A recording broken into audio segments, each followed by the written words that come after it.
يا أخبركم جميعا بأن بعض الإخوان من بنجربارو وبنجرماسين وغير ذلك يريدون أن يشتركوا في هذا البرنامج، لكنهم لا يتكلمون بالعربية، ولذلك اسمحوا لي بأن أتكلم بالعربية ثم أحيانا أتكلم باللغة الإندونيسية.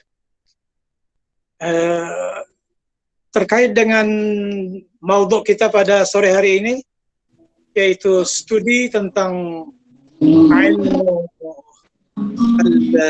al-uslub,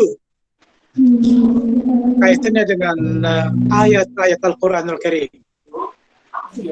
Saya ingin ulang sedikit saja bagi teman-teman yang baru bergabung. Al-uslub itu seringkali di Indonesia kan menjadi stilistika. Jadi ilmu tentang gaya bahasa. Dikaitkan dengan ayat-ayat Al-Quranul Karim, sehubungan dengan peristiwa nuzulul Quran, kita akan melihat beberapa potong saja dari sekian banyak ayat itu yang bisa dikaitkan dengan al-uslub al-Qur'aniyah.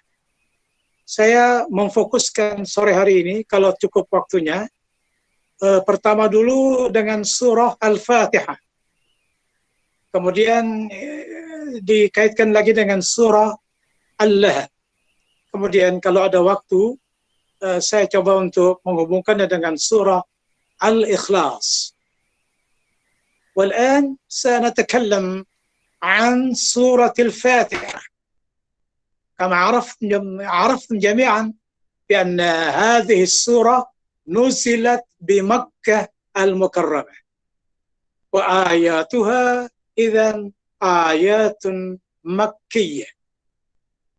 لا تنسى على أن آياتها سبعة فقط، ابتداء من البسملة وأخيرا يعني صراط الذين أنعمت عليهم وغير المغضوب عليهم ولا الضالين. آمين. أيها الأخوة الكرام, saya ingin mencoba melihat ayat kedua ya. Kan ayat pertama ini basmalah. Ayat keduanya alhamdulillahi rabbil alamin. Kita akan lihat apa stilistika yang bisa kita lihat di sana. Kepada para asatidz dan ustadzat, tolong dikoreksi kalau ini keliru. Alhamdu dengan hamdun itu tidak sama. Yang satu pakai alif dan lam, yang satu tidak. Apakah ada rahasia di sana? Tentu ada. Jika kita sebut dengan alhamdu, maka alif dan lam di sana memberi isyarat kepada kita tentang makna yang lebih dalam. Apa itu? Total. Totalitas. Alif dan lam totalitas. Kalau kita ambil sebiji batu, kita lempar ke Sungai Martapura, pertanyaannya, apakah masih ada yang terlihat dari sisi batu itu? Jawabannya, tidak ada yang kelihatan lagi. Kalau begitu apa namanya? Total. Yang total apanya? Tenggelam. Maka kalau begitu kita bisa ambil kesimpulan bahwa total tenggelam itu bisa dicarikan bahasa Indonesia yang lain, ialah total tenggelam berarti segalanya tidak kelihatan lagi, total tenggelam. Saudara sekalian, saya ingin menyinggung sedikit kepada ahli bahasa Indonesia. Saya terus terang tidak tahu siapa di antara ahli kita yang menyumbangkan bahasa Indonesia untuk para ulama Al-Quran, menerjemahkan al-alif wal lam pada alhamdu itu dengan kata segala. Saya tidak tahu. Saya hanya bisa mengatakan banyak sekali pahala yang beliau dapatkan. Hampir semua para ulama, para kiai, para tuan guru, para habaib di Indonesia Dan bahkan di negara tetangga mengartikan dan menerjemahkan alhamdu itu dengan segala puji. Satu kata disumbangkan untuk para ulama Al-Quran, saya kira jariyah. Jadi tidak usah banyak-banyak, satu saja. Tapi saya terus terang tidak tahu siapa beliaunya. Allah yarham, kalau sudah meninggal dunia, mudah-mudahan Allah memberikan rahmat kepada beliau. Kalau masih hidup, saya berharap kami masih menunggu sumbangan-sumbangan bahasa Indonesia lainnya untuk beberapa kata yang agak sulit diterjemahkan. Baik, jadi segala puji. Kalau segala berarti total. Kalau total berarti tidak ada yang tersisa. Silakan kaitkan dengan ilmu yang lain. Tidak perlu ada lagi berharap puji-pujian kepada manusia. Untuk apa lagi? Tidak ada sisa lagi. Semuanya total. Semuanya segala. Untuk Allah Subhanahu wa ta'ala. Saya kira seperti itu. Kemudian yang kedua, ada kata Rabb. Alhamdulillahi Rabbil Alamin. Rabbun itu sama dengan ilahun. Tuhan. Allah. Tetapi ada pilihan kata yang luar biasa di sini. Anak-anak kita, kaum milenial menyebutnya dengan diksi. Diksi adalah pilihan kata yang tepat. Untuk pernyataan segala puji hanya untuk Allah. Itu tepat sekali kata-kata Rabbil Alamin.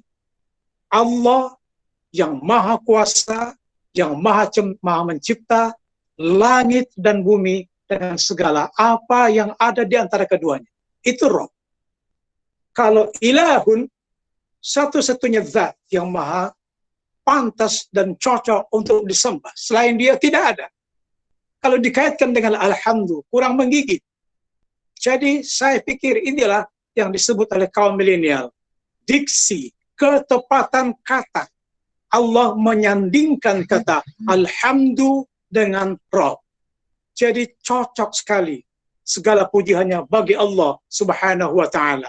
Yaitu Allah yang maha mencipta langit dan bumi dengan segala apa yang ada di antara keduanya. Saya kira sedikit-sedikit seperti itu sentilan saya tentang gaya bahasa Al-Quran Al-Karim. Kemudian kita lanjut kepada ayat berikutnya. Ayat berikutnya kita tulis itu ya. Ada kata-kata iyyaka na'budu wa iyyaka nasta'inu. Seperti itu.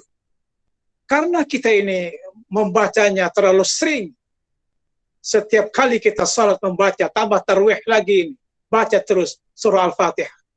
Sehingga ketika sampai kepada iyyaka na'budu wa iyyaka nasta'in, kita tidak peduli apa ini, isinya apa, arahnya kemana.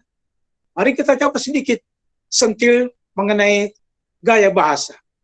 Iyyaka itu aslinya ialah iyyaka na'budu, aslinya na'buduka ya Allah.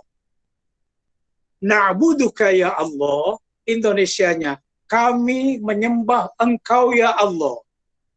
Itu sangat longgar. Hampir-hampir tidak ada ikatan. Kalau dilanjutkan bahasanya, kapan-kapan ya Allah kami suka, kami sembah engkau. Tapi kapan-kapan kami tak suka, kami tidak sembah engkau. Itu bahayanya kalau na'buduka ya Allah. Sekarang gaya bahasa menyumbangkan kepada kita supaya memperkuat redaksi dan retorika itu, maka Allah katakan iyyaka na'budu. Iyyaka na'budu, Indonesianya hanya saja.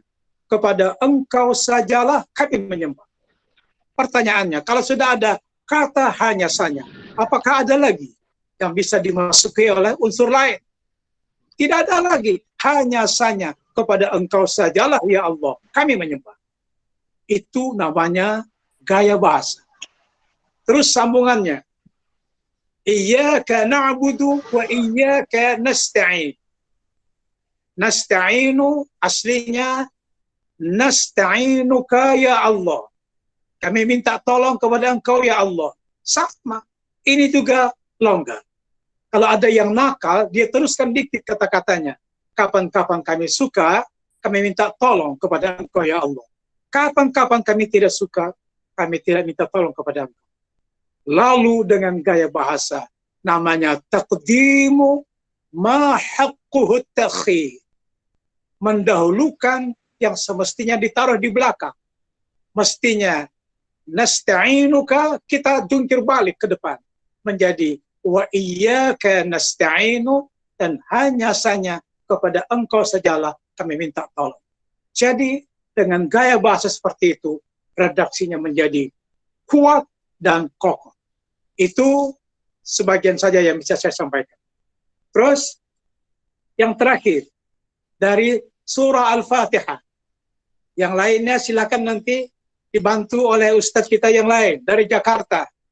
Ustadz Muhbib nanti akan bicara tentang itu. Ustadz Faisal Mubarak juga akan bicara tentang itu. Saya ingin carikan ayat lain dari surah Al-Fatihah, yaitu Ihdinas siratal mustaqim.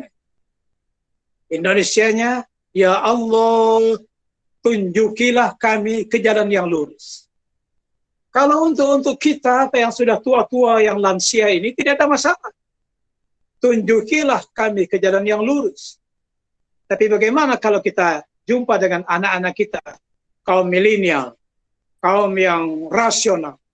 Dia akan tanya, fakta di dunia ini mana ada jalan lurus? Padahal Allah katakan, tunjukilah kami ke jalan yang lurus. Mana jalan lurus? Baru beberapa meter kita keluar dari halaman rumah kita, sudah belok. Terserah kita mau belok kiri atau belok kanan. Beberapa meter lagi, ketemu lagi dengan jembatan. Kita nanjak turun. Setelah itu bergelombang-gelombang. Ya agak sedikit beberapa kilometer lah. Kita akan jumpa dengan bundaran. Kita mutar lagi. Jadi mana jalan lurus itu? Nah, ini gawatnya kalau kita ditanya sama anak-anak milenial. Padahal fakta di surah Al-Fatihah, ihdinas siratal mustaqim. Tunjuki kami ke jalan yang lurus. Maka saudara-saudara sekalian, itu adalah namanya al-isti'arah at-tamtsiliyah. Di dalam ilmu stilistika, al-isti'arah at-tamtsiliyah itu maknanya ialah kalimat pinjaman. Jadi ada kata pinjaman dan ada kalimat pinjaman. Kalau yang ini kalimat, karena ihdinas siratal mustaqim. Itu adalah kalimat sempurna.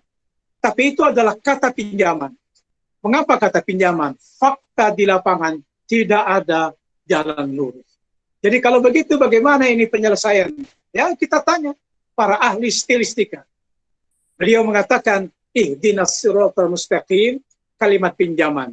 Kalau boleh dicarikan makna yang lain, yaitu ihdina as-sabila ala sabili al-halali. Ihdina as-sabila ala sabili al-halal. Tunjukilah ya Allah kami ke jalan yang halal.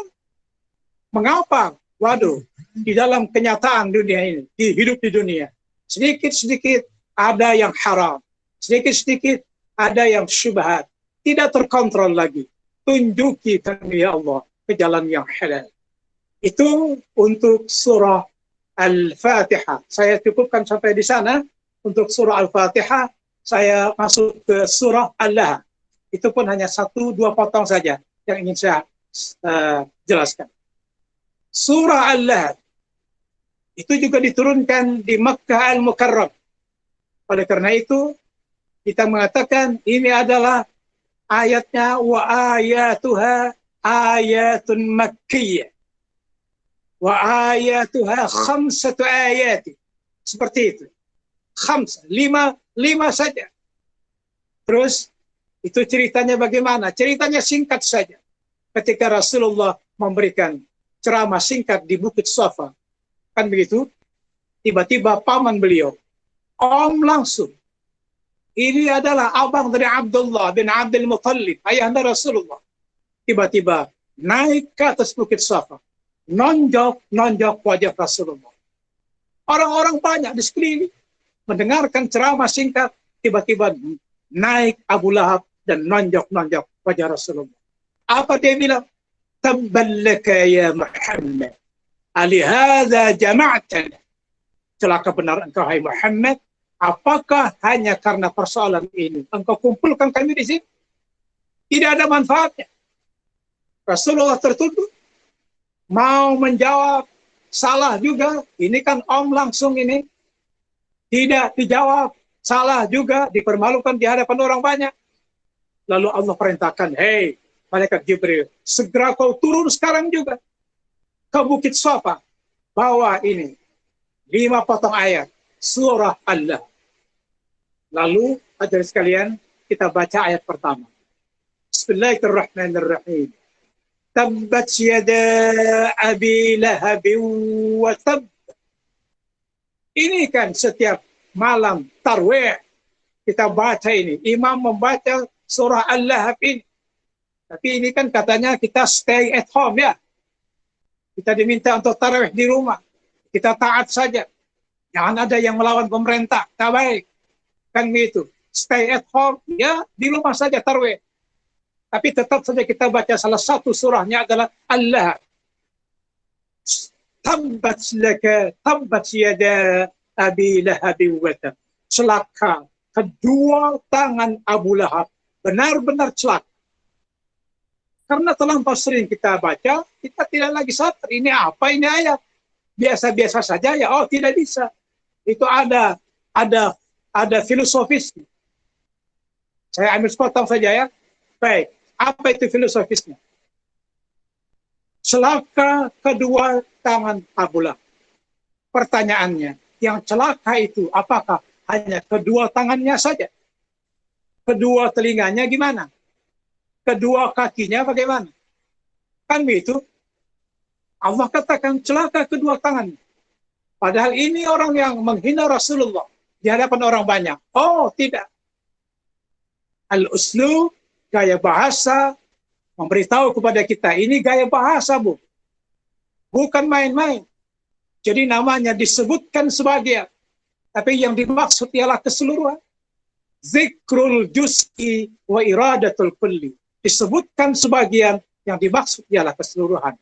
Disebutkan kedua tangannya, tapi seluruh tubuh Abu Lahab itu celaka ketahui. Ini sumbangan Al-Uslub untuk kita menerjemahkan ayat-ayat suci Al-Quran. Barangkali ada di antara kita nanti yang berceramah tentang nuzulul Quran. Baik, di ujung ayat ini ada lagi kata tabbat yada abi lahab wa tab. 2 kali celaka. Apa itu? Al-Uslub mengatakan itu namanya at-tikrar. Diulang-ulang menjadi kuat. Jadi benar-benar, kira-kira begitu bahasa Indonesianya. Benar-benar celaka itu Abu Lahab. Sudah, waktunya sudah mepet. Saya loncat ke tengah ya. Ini penting ini yang tengah ini. Setelah tabbat yada abi lahab wa tab ma aghna anhu maluhu wa ma kasab. Nah ini dia. Tolong dikoreksi ini kalau keliru ya. Ada Habib Faisal, tolong koreksi ini. Apa itu? Sayasla naran dzatalah. Sa itu Indonesianya nanti, kelak. Kan gitu.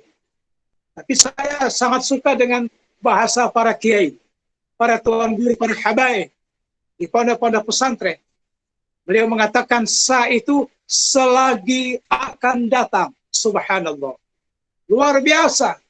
Bahasa yang terang benderang. Selagi akan datang, kata beliau.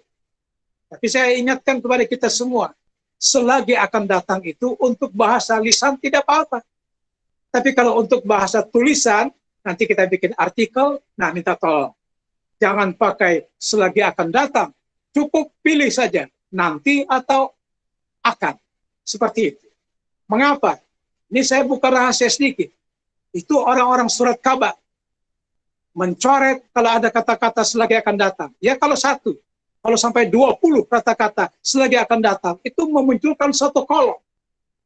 Kolom untuk orang surat kabar adalah duit. Satu kolom seperti itu 5 juta harganya. Apa itu? Iklan. Jadi kalau misalnya ada nanti yang punya duit 5 juta, ada kolom bertuliskan selamat menunaikan ibadah puasa Ramadan. Tertanda Dr. Haji Faisal Mubarak C. LC MA. Itu 5 juta. Jadi jangan main-main. Oleh karena itu, lihat situasi. Saya katakan saya setuju dengan Bapak Kiai kalau memang bahasa lisan selagi akan datang. Tapi kalau untuk nulis artikel cukup pilih akan atau nanti. Saya kira seperti itu. Saya tolong ini bagi para ahli bahasa. Solia yasla itu apa maknanya? Yang saya tahu ialah yasla, sayasla itu ialah nanti selagi akan datang. Abu Lahab itu, kalau selagi akan datang, kan hari kiamat itu maksudnya, nanti selagi akan datang kata Allah. Itu orang berjalan fokus menuju ke. Berjalan fokus menuju ke. Kemana? Naran zata lahab. Masuk ke dalam api neraka yang menjilat-jilat. Jangan lupa, kata solia yasla itu berkait dengan kata panggang. Jadi ini orang nanti kata Allah, bodoh sekali ini orang ya, berjalan, fokus, santai saja, masuk ke dalam api neraka, langsung menuju ke tempat panggangan. Di bawahnya sudah ada bara api, di atas ada panggangan. Nanti dia merebahkan diri, berbaring di sana. Oh, itu orang bodoh kan? Iya. Tapi dari mana kita tahu orang bodoh? Dari kata sayasla. Allah tidak perlu panjang-panjang narasi. Saudara, mau tahu orang bodoh? Ini dia. Orang belaon, ini dia. Tidak perlu. Cukup dengan stilistika. Sayasla naran zata lahab. Nanti ini orang akan berjalan, fokus, menuju ke api neraka. Di dalamnya sudah ada panggangan tersedia. Di bawahnya ada batu, membara, di atasnya ada panggangan. Di situ dia akan berbaring. Apa tidak bodoh itu? Nah, itu dia stilistik. Saudara sekalian, saya tutup surah Al-Lahab ini. Satu ayat lagi. Baik. Hunaka mawjud ayatun ukhra ya akhi. Bismillahirrahmanirrahim. وامرأته حمالة الحطب في جيدها حبل من مسد. Allah katakan, mana istrinya? Istrinya mana? Istrinya itu namanya Ummu Jamil. Mana Ummu Jamil? Siapa itu Ummu Jamil? Itu kata Allah, perempuan yang memikul kayu bakar. Pertanyaannya, apa mungkinkah istri seorang Abu Lahab? Abu Lahab itu kan anaknya Abdul Muttalib, tokoh Quraisy di Makkah Al-Mukarramah, abangnya Abdullah, ayahanda Rasulullah SAW. Mungkinkah istrinya itu memikul kayu bakar berjualan? Kan tidak mungkin. Tidak masuk akal. Kalau begitu apa namanya ini? Inilah namanya sindiran. Ustaz Faisal Mubarak menyebutnya dengan al-kinayah. Sindiran, nyindir-nyindir doang. Apa itu? Ini Ummu Jamil, pekerjaannya tidak baik. Apa itu? Ngomong di sini, dibawa ke sono. Yang di sono bawa ke sini, bolak-balik. Mengadu domba. Jadi kayu bakar itu kan gampang tersulut. Nanti menyala, orang berkelahi. Itu pekerjaan Ummu Jamil. Wah, berbahaya juga ini. Apalagi dua ini yang Allah katakan. Fi jidiha hablum min masad. Di lehernya itu kata Allah. Kan ada tali itu. Melilit lehernya. Tapi talinya dari ijuk. Ijuk itu kalau orang Banjar bilang sabut. Sabut dari apa? Dari enau.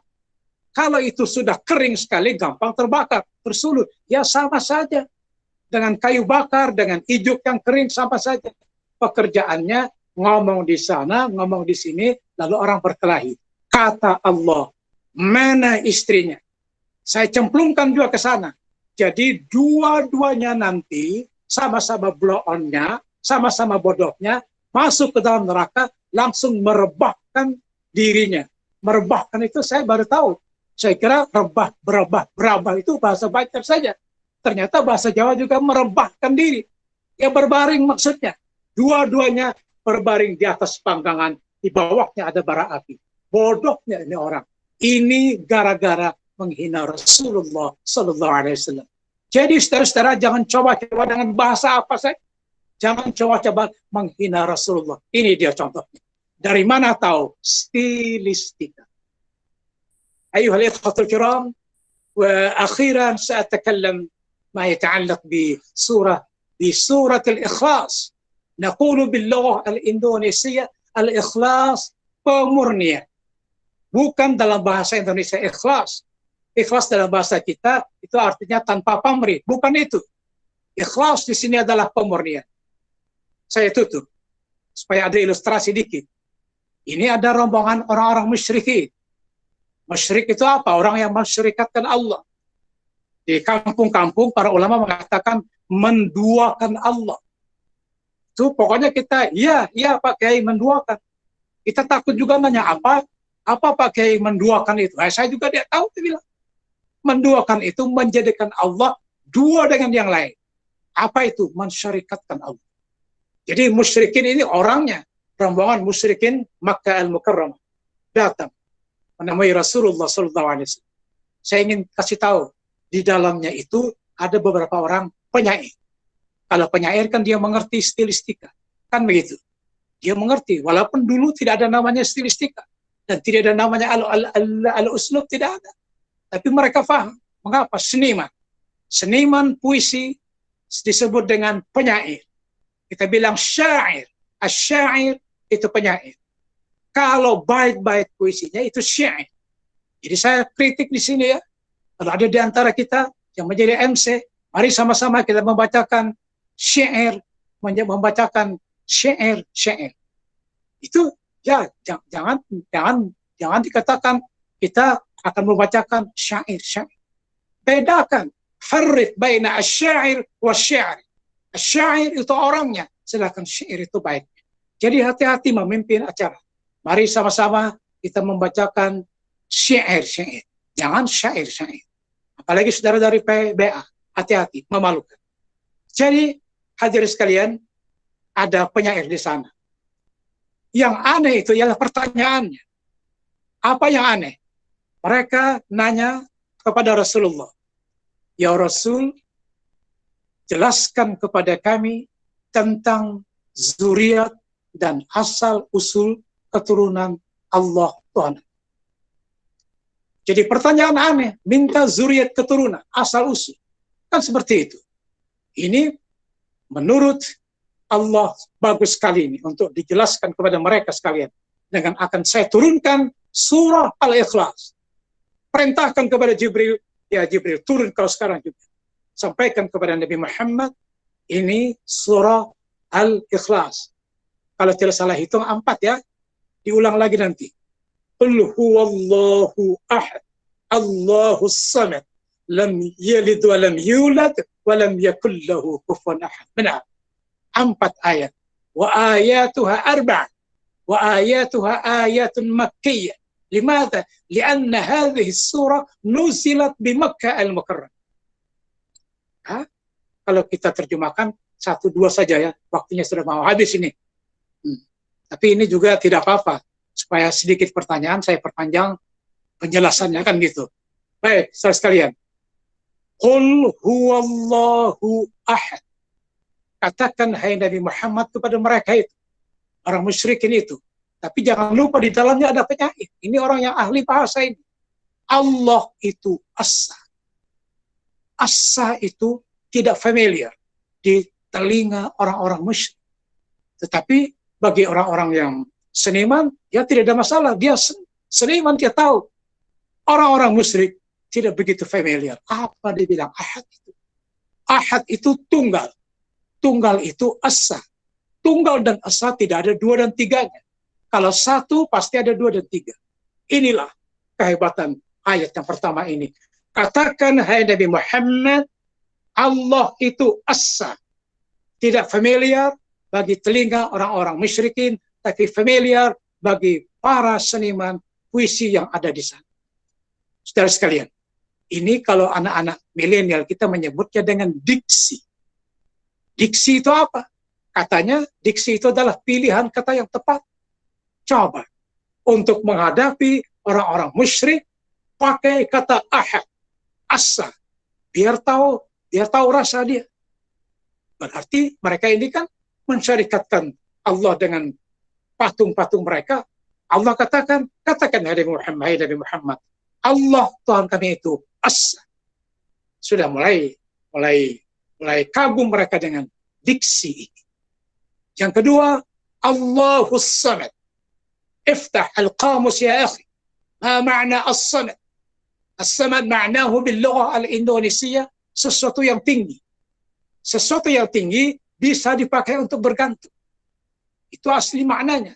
Jadi saya bersyukur kepada para ulama menerjemahkan Allahus Samad. Allah itu tempat bergantung semua makhluk. Coba bayangkan. Yang datang ini tadinya agak sombong-sombong dikit.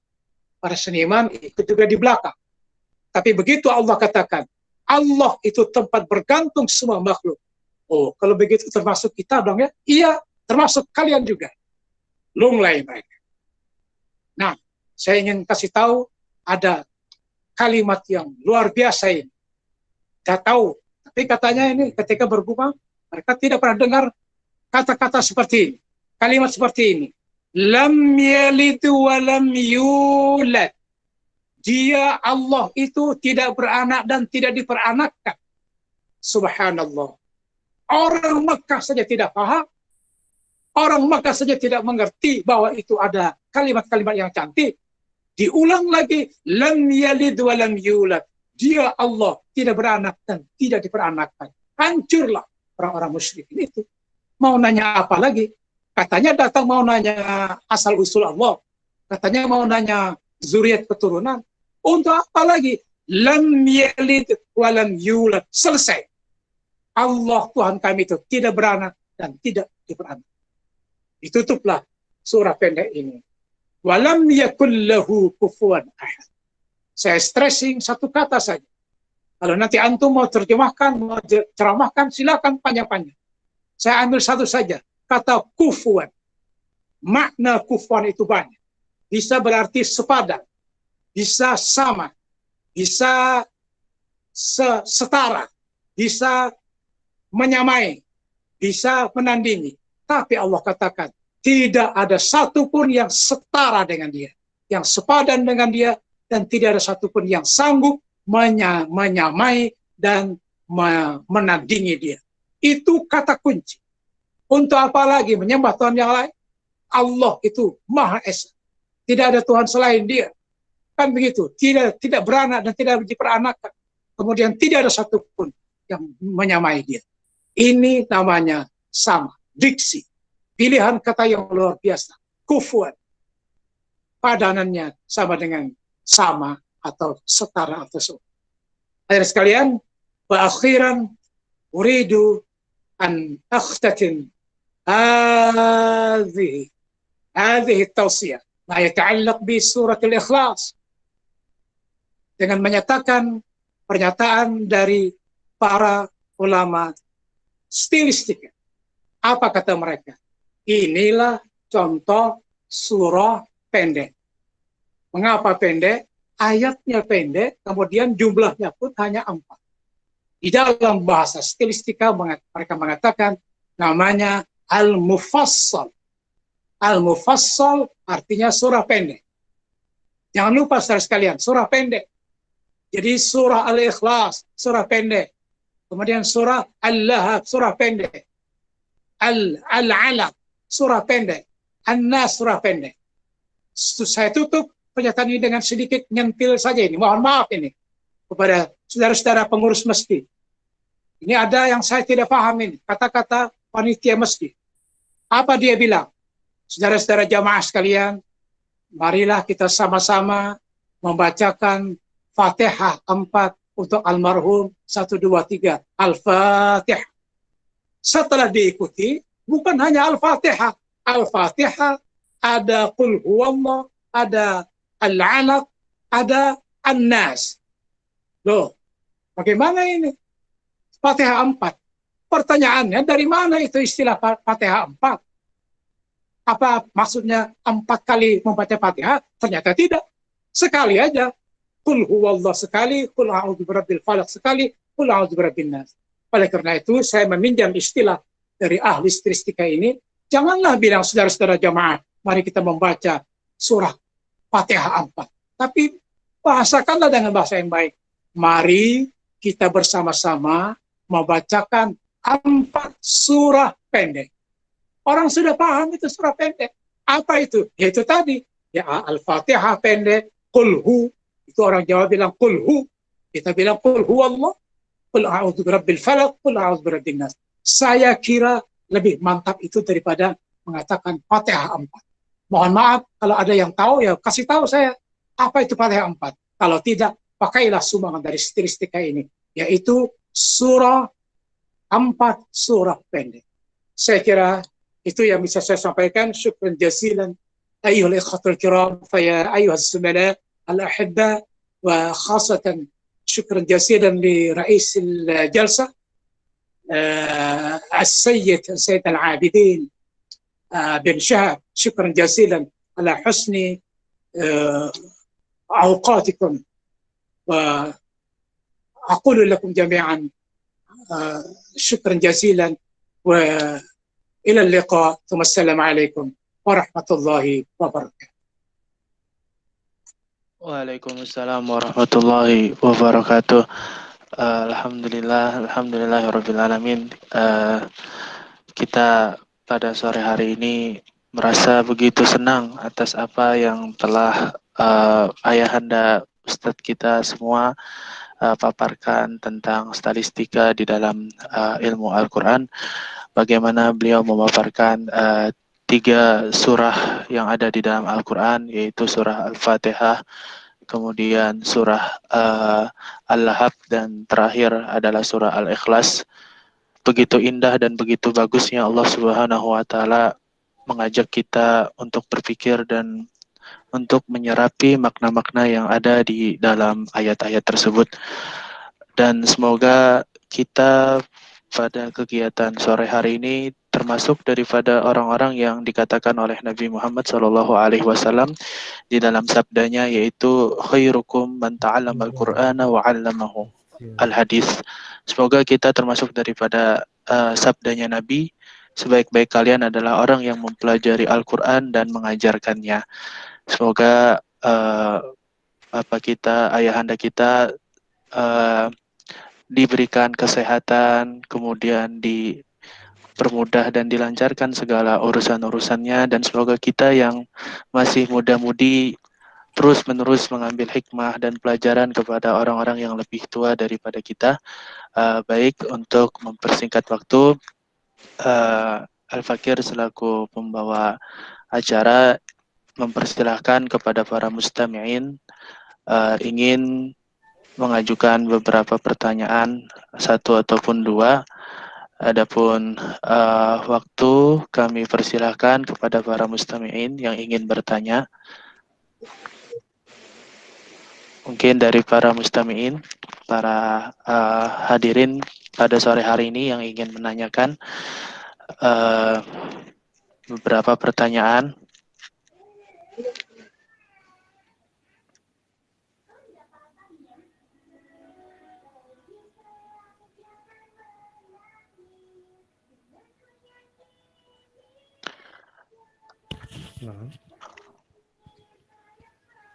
Mungkin ada pertanyaan dari para Assalamualaikum warahmatullahi wabarakatuh.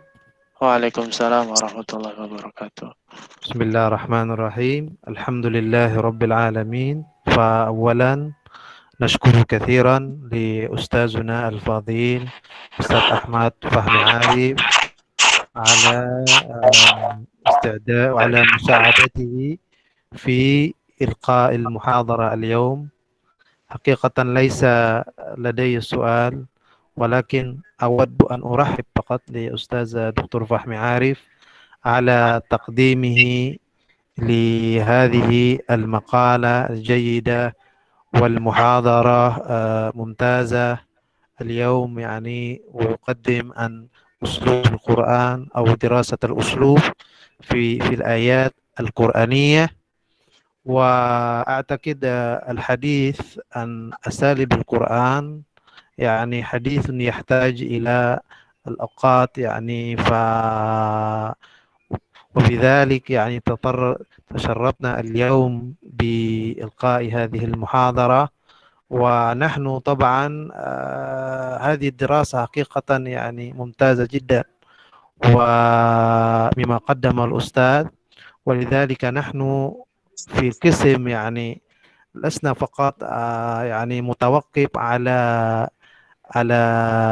على الشرح فقط البلاغة، ولكن مما قدمه الأستاذ هذا من ناحية الأسلوب هذا ممتاز جدا جدا يعني.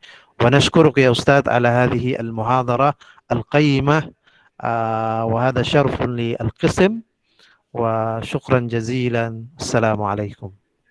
وعليكم السلام ورحمة الله وبركاته. شكرا جزيلا يا فضيلة الأستاذ الحبيب فيصل مبارك. وأنا كذلك ليس لي العلوم كثيرة يا أستاذ، لكن ما يتعلق بالأسلوب أنا أفتح أولا الكتاب ثم أنا أشرح قليلا قليلا جدا. لكن نحن ننتظر يعني ننتظركم يا الحبيب في الأسبوع الآتي. ربما أنتم ستتكلم عن الأسلوب الأخرى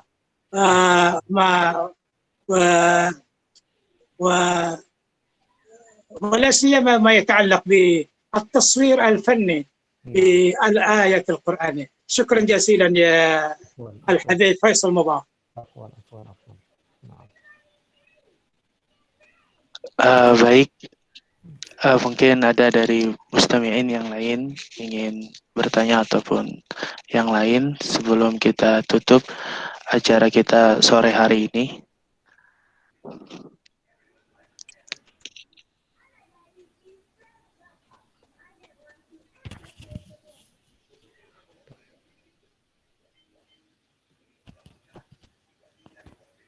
طيب من أساتذة الأخرى ربما، أو من زينال يعني ربما تؤتي يعني الأشياء يعني تقدم يعني مما قال الأستاذ يعني بشكل مفصل بشكل مختصر يعني، أو للزملاء ونفضل. نعم أستاذ، البيان والشرح واضح لنا جميعا يعني. طيب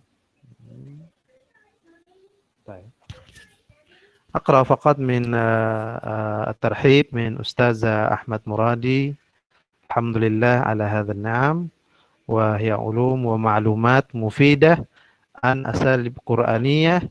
وشكرا إلى أستاذ دكتور أحمد فهمي عارف، أسعدكم الله. هذا الرسالة مكتوب من أستاذ أحمد مرادي يعني.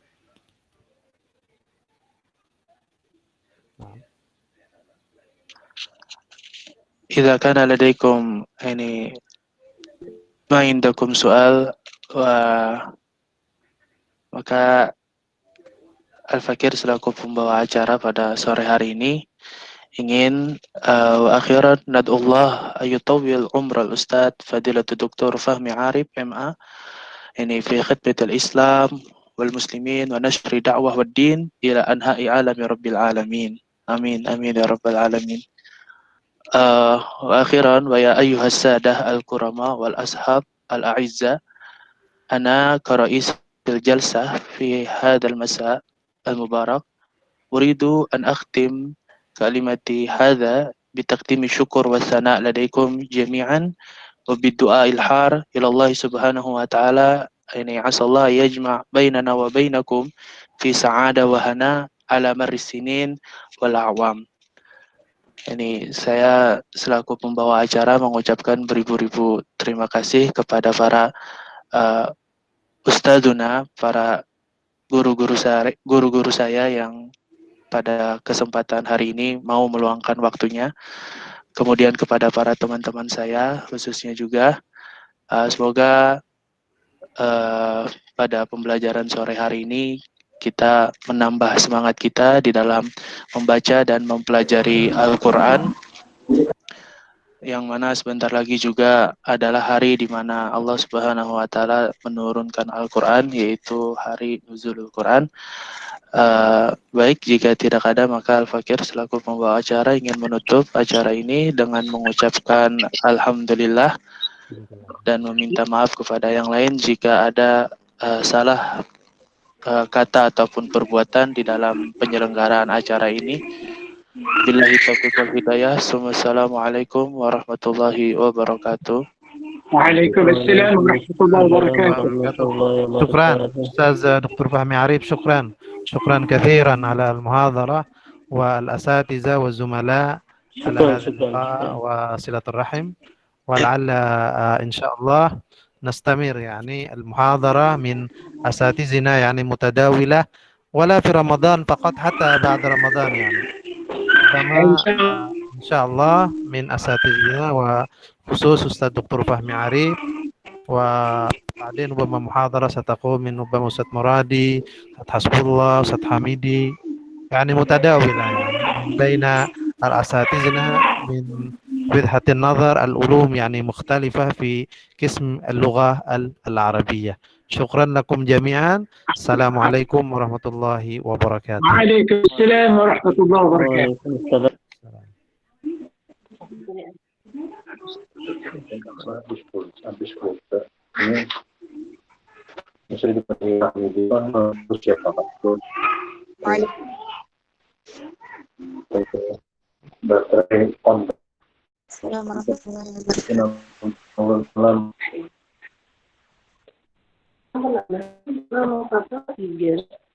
Bisa nih hari ini sedotnya lebih banyak.